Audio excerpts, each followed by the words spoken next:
Hello, one rental at a time family. This is Casey here with Brick by Brick Wealth. We are here with Dion Talk Financial Freedom. I'm so excited. It's my first time talking with Dion. So thank you, Michael, for giving us this opportunity. Today, we wanted to talk about real estate myths.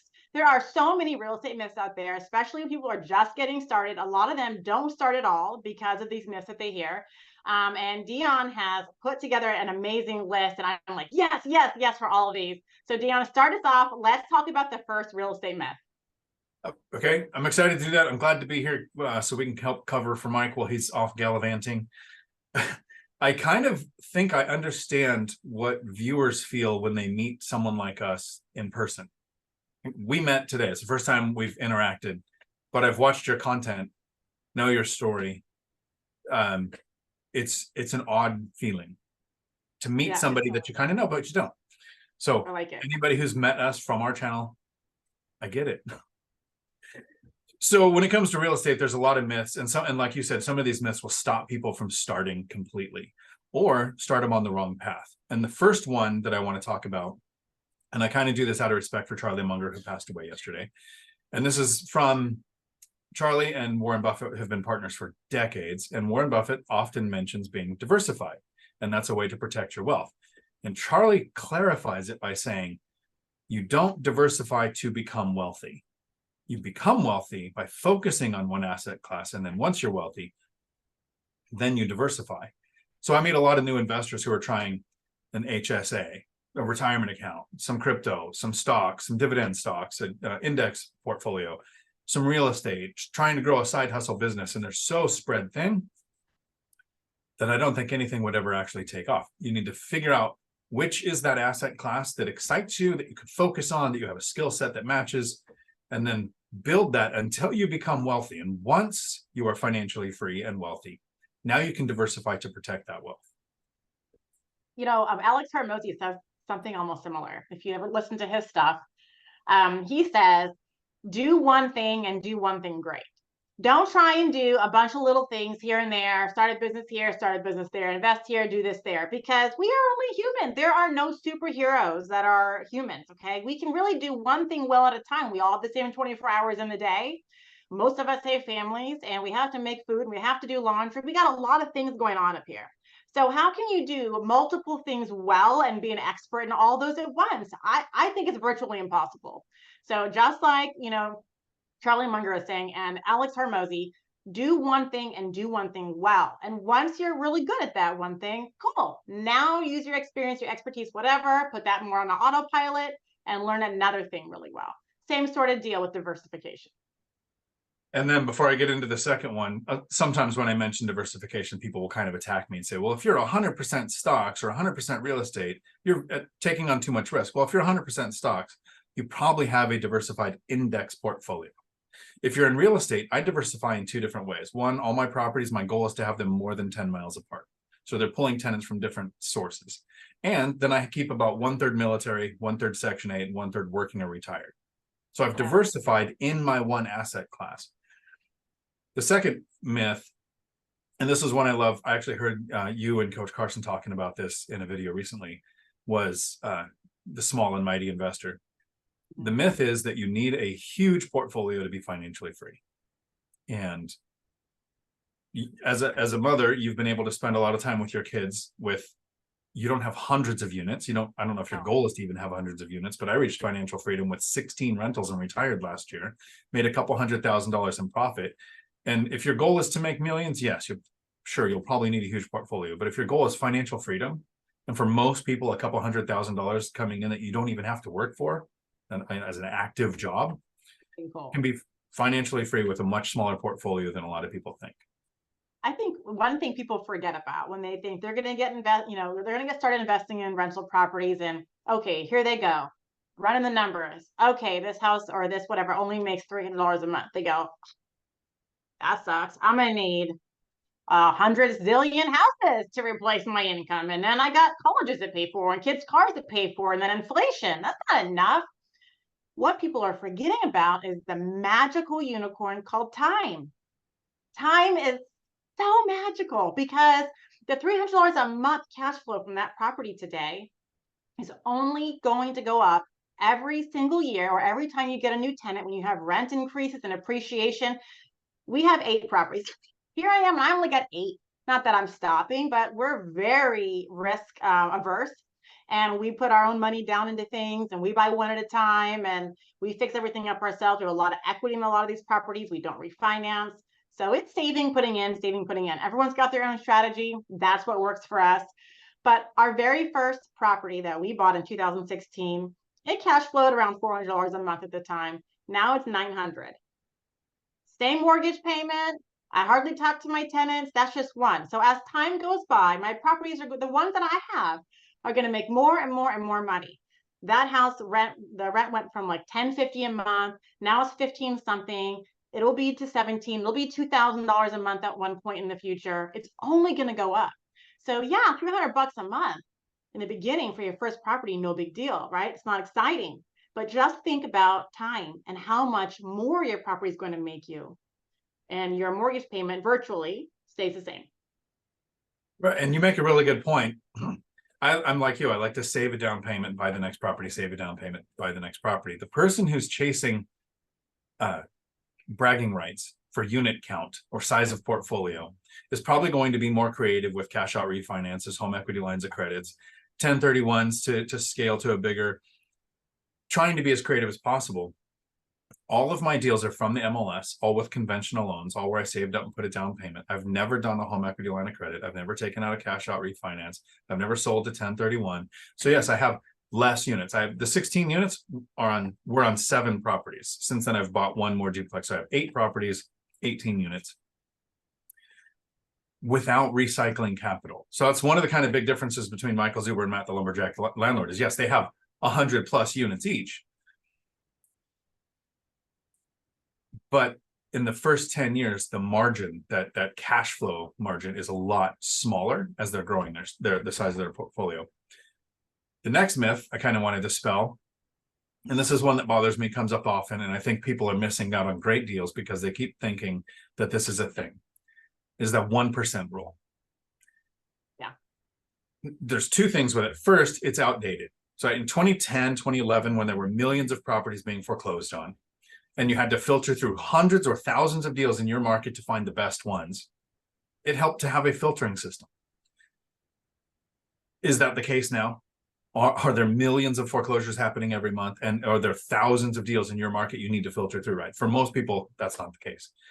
And then the flaw is that doesn't take into account expenses. What if you have an HOA that's $500 a month or no HOA? What if you're in Washington and your taxes are $3,000 a month, or you're in New Jersey and they're $16,000 a month or a year? Those expenses have an impact. So the 1% rule, it's flawed. It doesn't take into the metrics I would want to look at. It doesn't work in the current market. And to put like the cherry on top of that, not one of my deals met the 1% rule. All of them beat a 10% cash on cash return. So there were deals I wanted to pursue and acquired and then reached financial freedom. If I was waiting to see a 1% rule deal in Washington State where I invest, I wouldn't own one rental yet. Yeah, interesting. I think when it comes to the 1% rule, people can make their own rule depending upon the market they live in. And that's after you do your own research, you know what your property taxes are, how much that's going to cost. Because, you know, you could be in Colorado and have a 0.32% effective property tax rate, and then go to Texas and have it be 2.7. Yeah, maybe not that high, 2.25. So, you know, the rule, the whatever percent rule you go with is going to change depending upon your market. So you can have a percent rule that you can make up for yourself. So when you are analyzing properties, you can say, you know what, in my market, I need to be at the, you know, I can get properties that cash flow at a 0.75, or they need to be at a 1.25. But the rule that there's no 1% rule, one size fits all. The rule is what works for your market with the property taxes and the HOAs. And don't forget about interest rates. I must have said interest rates like 100 times already today. Interest rates, you know, all of those things matter when you're running your numbers, and you can figure out your own percent rule based on your own little market and just do away with the 1% rule as a one size fits all strategy. It doesn't work. This next myth, I think, is one that stops a lot of people in their tracks. And it's one that I think both of us are case studies in disproving. Real estate investing is only for the wealthy. You have to have a really high, multiple six-figure annual income in order to buy rentals.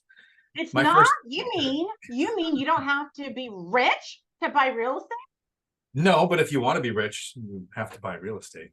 So my first 8 years of investing, I think the most I made in one of those years was 61,000. Almost all of those years were less than 50. The last couple of years investing, once the company I worked at they demoted me all the way down to president of the company, and they realized my rentals were paying me more than they were. They thought to keep me, they would raise my income. Time freedom was more important to me than a high wage.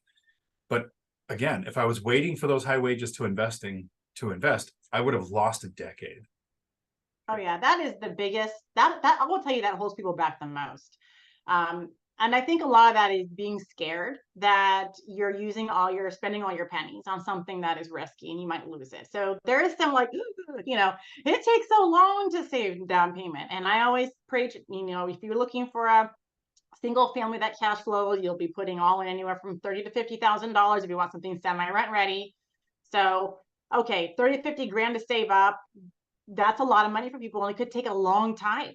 And when we moved here, we were a single income household. My husband did not make six figures. He barely does now.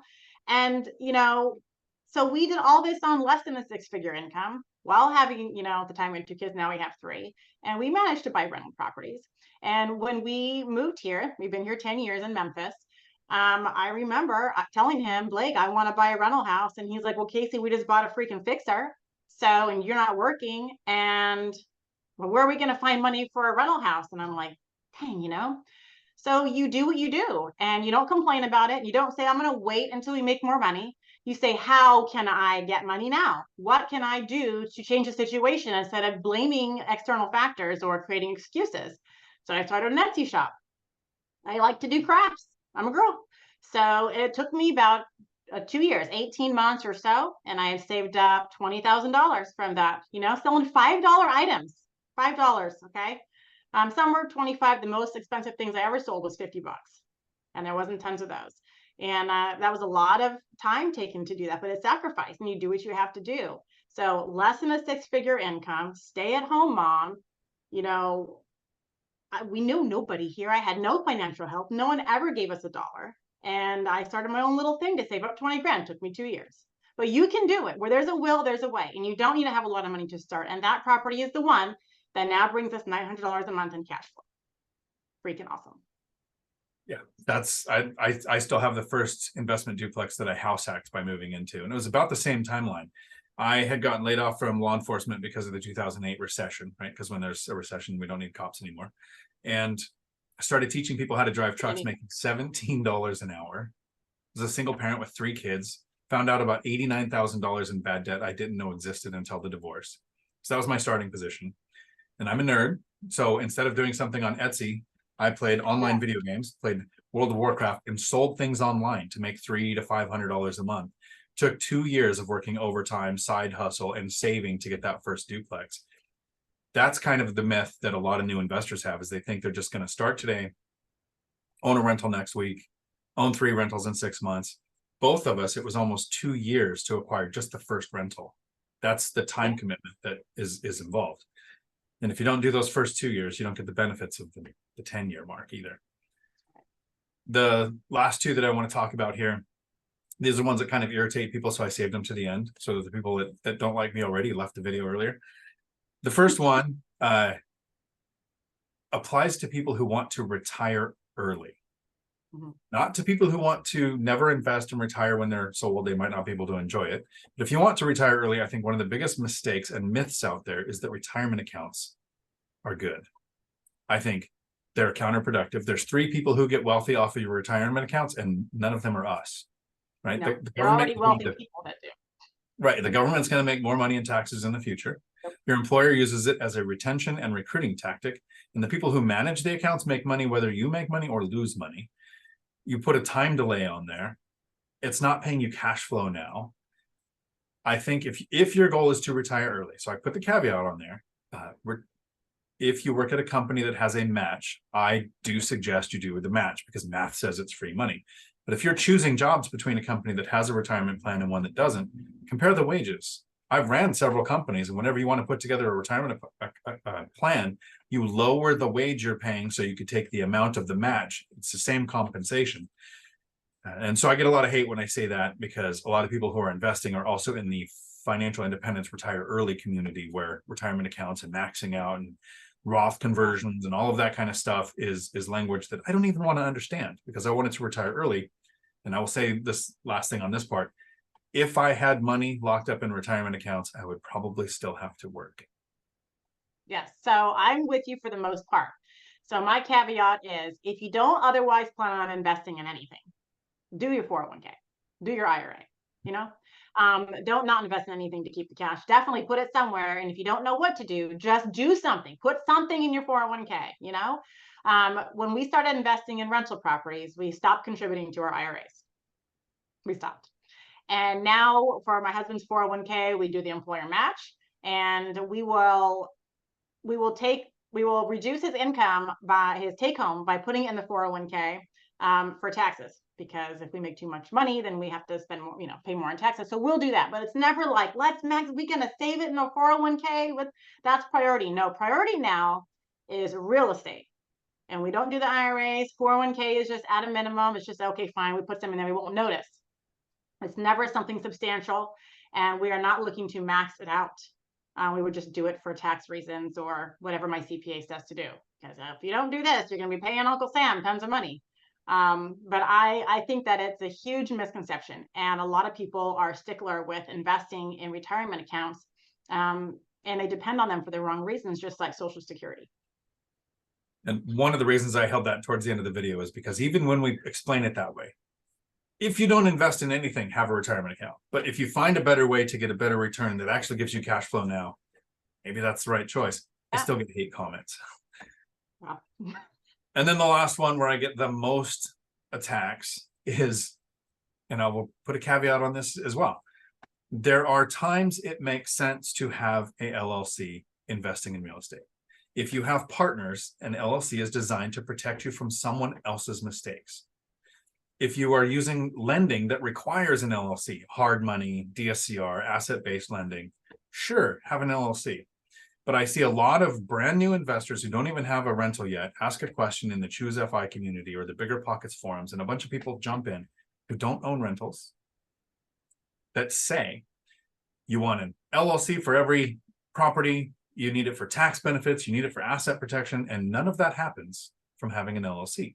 It's designed to protect you from someone else's mistakes. The 2 counties and now 3 counties that I invest in, they don't pierce the veil like you can see. You can Google piercing the veil is more and more common. They actually disregard all LLCs using the IRS 1996 precedents of all sole proprietor LLCs are disregarded entities, meaning they don't exist.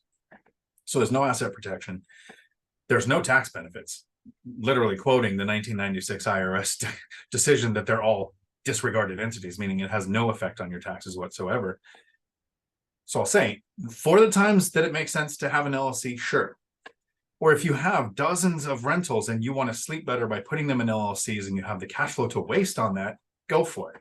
But it's that brand new investor that doesn't realize how many roadblocks they're putting in front of them by saying, can't house hack, worse interest rate, higher down payment, higher insurance costs, more likely to get sued. If you're in a state like California, a single family house with an ADU or duplex is not rent controlled. Unless you put it in an LLC, now it's rent controlled. The things that stop an investor in their tracks might be things they don't even need to do yet. So that's the last myth I want to bust, is that to invest in real estate, you don't have to have an LLC. I know a guy. He's an old guy. He lives down the street, and he's also in my investor group. It was cool when I found he lived in my neighborhood. I thought that was really neat when I saw him there. Anyways, I've known him for quite a few years now. And he owns, I think, like 200 houses and an apartment complex in Chattanooga. He owns that with somebody else.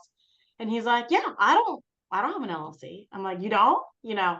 And he's like, no, matter of fact, I think I just upped my umbrella to 5 million. I'm like, just recently? You know? So even I was like, surprised to hear that. Now, we did put our houses in an LLC last December, but not for protection, but because I needed to take the real estate professional designation status so I can get more write-offs. like, you know, for tax rates, so I have to pay Uncle Sam so much. Otherwise, I have my umbrella and I don't have, you know, one LLC for every property. It's not in the state of Wyoming and a trust and all these things. Because the more you learn about LLCs, the more you go, oh, they aren't helping at all unless I do XYZ. And if I do XYZ, it's going to hinder me from selling my property and from doing a lot of other things with it. So it's a double-edged sword. And for people that just go out and randomly get an LLC, make sure you know what you're doing first. Talk to a CPA that works with, you know, mostly has real estate investor clients, and talk to a real estate attorney who specializes in real estate, not any attorney, a real estate attorney, and also a CPA that specializes in helping people with real estate investments. They're the ones that are going to be able to give you the best advice. And it's true, like in California, it costs you $800 a year to redo your LLC. How much cash flow are you getting from your house? Like, is it worth it? Pros and cons. Now you got to have someone do your taxes. You know, now you can't represent yourself in court. So there's a lot of negatives to having an LLC. And I'm not, you know, super happy that I have that. Like, I didn't really want to do that, but I did. And, you know, so I didn't have to pay so much out of pocket. But that was the only reason, not for protection. And that's what people want it for. So this might be something you might want to look into. You don't need the LLC to take tax professional status. Matt, the lumberjack landlord's spouse, did it, and they did a cost segregation study. 6-figure return. Still without cost seg. I did some cost segs. Yeah, so that's when it makes sense, especially if your spouse is making money, and then you can use your write-offs against that W-2 income. I heard too, cost seg percentage is going down next year. Ouch. So like, I don't know if you heard about that, but so people that bought a property this year, you could take a larger percentage for cost segregation. Next year, it's even less. So it's like they're kind of like getting rid of the advantages to doing cost segregation. You're not able to write off as much of the depreciation, which sucks. So we were really hoping to get a lake house this year so we could take the more depreciation, but I don't think it's going to happen. No, you're in a situation where it really makes sense, where your spouse, you said recently started making 6 figures, so then you can use it against them. For most investors out there, cost segregation really doesn't matter, because when I had a W-2, I couldn't qualify for the real estate professional thing because I didn't work more in real estate than I did in that. And I still don't work 751 hours a year. I make 2 hours a month. That doesn't equal 750. Right. So this has been fun filling in for Zuber. I hope he has a great time on his trip. I look forward to him coming back. Oh, I'm supposed to end it. Edit that part out, Marco. There you go. Thank you.